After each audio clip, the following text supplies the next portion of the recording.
What's up, guys? It's Jason here, and welcome back to my YouTube channel, Crypto Insight. Coinbase's recent IPO saw the cryptocurrency exchange close its very first day of trading on NASDAQ as Coin, with the market cap of approximately $62 billion. It's every entrepreneur's dream, and it's even more incredible when we think back to 2011 when Coinbase founder and CEO Brian Armstrong was an Airbnb software engineer. What's now the leading mainstream cryptocurrency exchange started out as Armstrong's solution to sending money via cryptocurrency secretly overseas. As of this year, Coinbase has 56 million registered users and processes trades for $335 billion per quarter. So, how did Coinbase grow from Armstrong's late-night project to the blazing success it is today? In this video, I'll break it down. What is Coinbase? How does it work? And the rise of Coinbase today? And the future of crypto with the platform? By the end, you'll be a Coinbase expert. But first, if you wouldn't mind just tapping that like button for the YouTube algorithm, I would really appreciate it. The more engagement a video like this gets, the more likely the YouTube algorithm is to push it out to more people to enjoy. And as this is a brand new YouTube channel I started this year, it helps me out a ton and it's free to do. If you think crypto is the future, be sure to subscribe and hit that notification bell for new videos each week. Thanks for doing that, and now let's continue on with what happened to Coinbase. Solving a problem. Like many other entrepreneurs who turn out successful, Armstrong set out to solve a problem he had noticed while working his day job. Having spent a year living in Buenos Aires, Argentina, to think about what he wanted to do with his life, Armstrong also had the chance to witness hyperinflation firsthand. Coincidentally, while at Airbnb, he noted that the company often had issues sending money securely to landlords in Latin America. He described that process as having high fees, long delay, opaque. We'd try sending money to somebody in Uruguay and didn't know how much would show up on the other side. In other words, it was inefficient and was in sharp contrast to the more transparent and efficient financial system of the US. And so I sort of had a front row seat into the difficulty of integrating with the global financial system. Every country has kind of their own systems you have to integrate with different fees and delays. Around the same time, Armstrong had an epiphany after reading the then recently published online manifesto by Satoshi Nakamoto that introduced Bitcoin as a non-mainstream but reliable digital-only currency. Armstrong never joined the Bitcoin mining craze, but he saw an opportunity to create a transparent and efficient way to allow Bitcoin and other vetted cryptocurrencies to be traded. Creating that solution meant Armstrong used his coding skills after Airbnb hours to build Coinbase. In 2012, a $150,000 grant from Y Combinator, the famously selective and successful California startup incubator, persuaded Armstrong to quit his day job. Armstrong finally had the financial breathing room to focus full-time on his venture.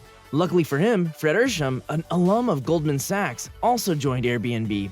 Ersham's vote of confidence allowed Armstrong to continue building out and refining the product, while also lending credibility to the startup. It meant Coinbase had a fighting chance of persuading banks to wire money through it. In fact, as if out of a Silicon Valley movie, Ersham and Armstrong actually met through Tinder. Nah, just kidding. They met through Reddit. Oh, okay.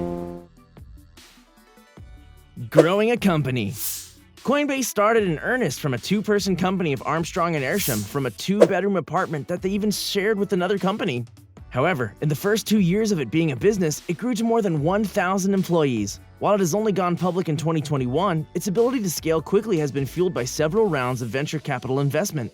In 2013, it received its Series A investment of $5 million from Union Square Ventures, as well as $25 million that same year from well-known VCs Ribbit Capital and Andreessen Horowitz. In 2015, Coinbase continued to make strides as the preferred Bitcoin exchange for companies ranging from Overstock to Expedia to Time Inc. and Dell. It also became the cryptocurrency processor for traditional payment companies such as Stripe and PayPal. In 2015, Coinbase's demonstrated ability to push Bitcoin into the mainstream played a role in its securing even more funding of $75 million from several banks, the New York Stock Exchange, NYSE, and venture capital firm Draper Fisher Jurvetson. Continuous investment from the best of the best in venture capital names and even the NYSE seemed to indicate that Bitcoin was becoming more accepted among financial professionals. It probably didn't come as any surprise to people in the know then that in January of 2015, Coinbase began to offer Coinbase Exchange for professional Bitcoin traders. In 2016, Coinbase changed the name of Coinbase Exchange to Global Digital Asset Exchange, and in 2021 changed the name again to Coinbase Pro. Regardless of the name, the underlying message was clear. Coinbase was trustworthy to not only amateur retail investors, but for people who traded for a living. Coinbase continued to see its growth in terms of revenue and users. In the second quarter of 2018, for instance, Coinbase had 1.2 million users trading $12.9 billion, while by the first quarter of 2021, it had more than 7 million users. Probably key to that growth was Armstrong's unwavering commitment to make Coinbase and Bitcoin legitimate and abide by IRS and SEC rules rather than challenge them. While some Coinbase users probably viewed Bitcoin and other cryptocurrencies as a challenge to the mainstream, Coinbase did comply with the IRS's 2017 order for the exchange to report any users who made transactions of more than $20,000. That led to Coinbase telling about 13,000 customers in 2018 that they would, indeed, be supplying the IRS with personal information such as taxpayer ID, birth dates, historical transaction records, and names.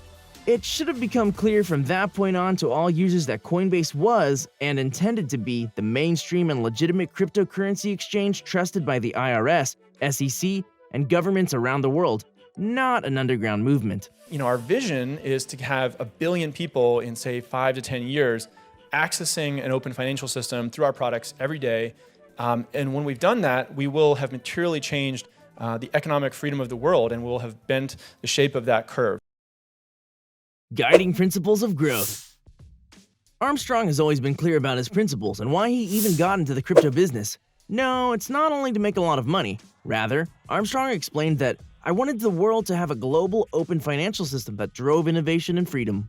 A lofty-sounding idea that would sound pretentious if it came from anyone except Armstrong, who is actually doing it.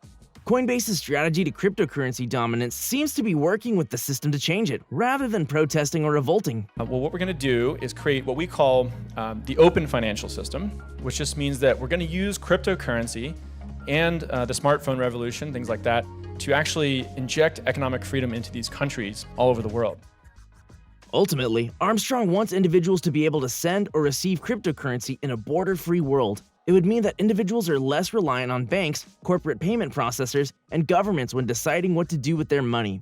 Ironically, Coinbase functions much like a bank, where its customers can store or withdraw money. It even has insurance coverage from one of London's biggest banks, Lloyds.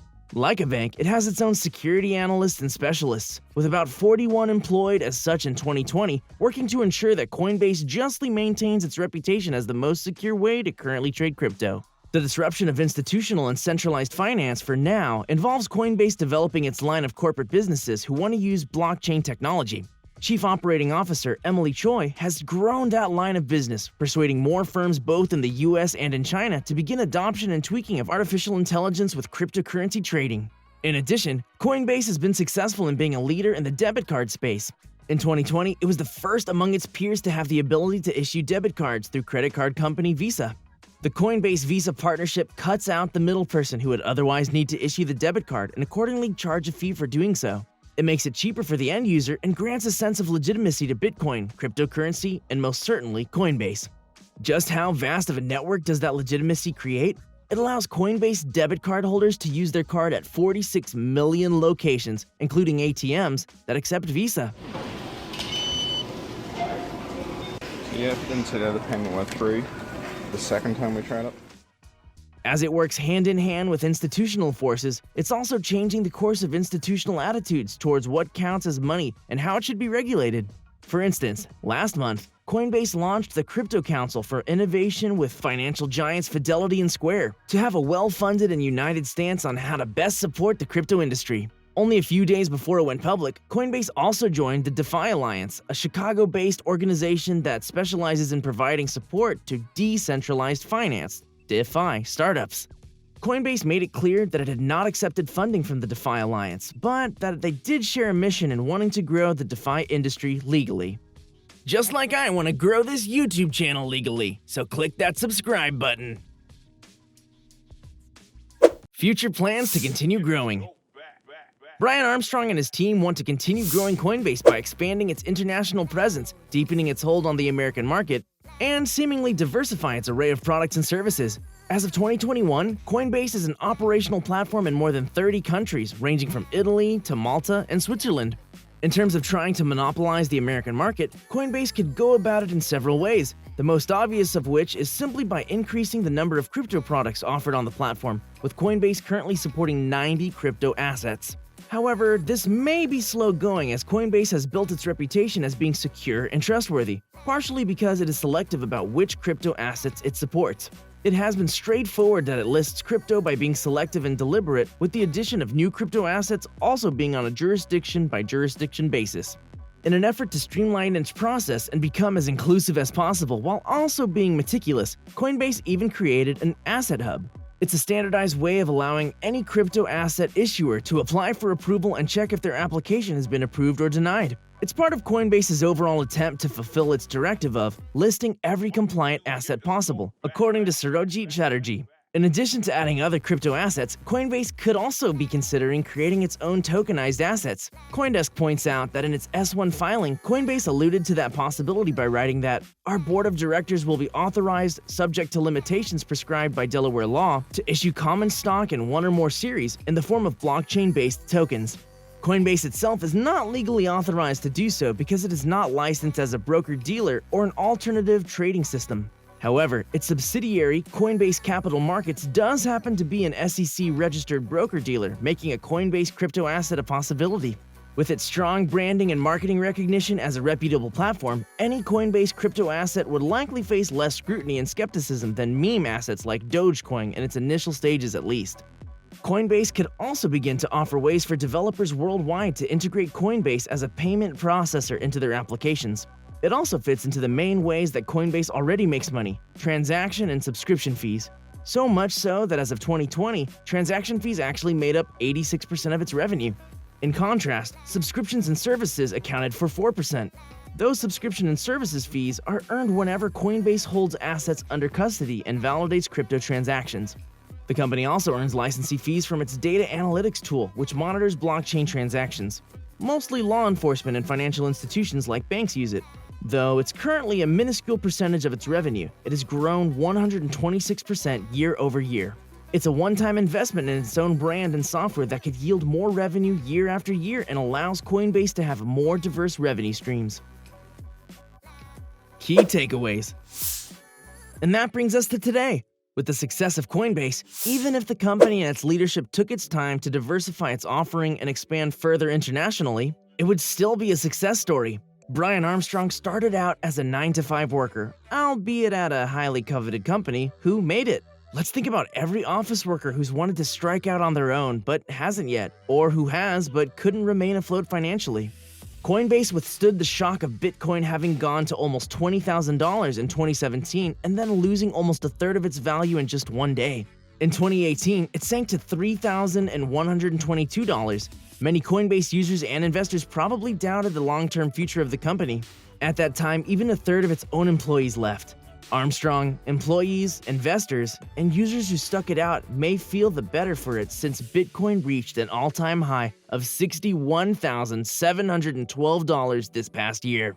Whether or not Coinbase will ultimately help a decentralized financial system come to fruition remains to be seen, but the platform has already helped a lot of regular investors become far wealthier than they could have imagined without Bitcoin and Coinbase.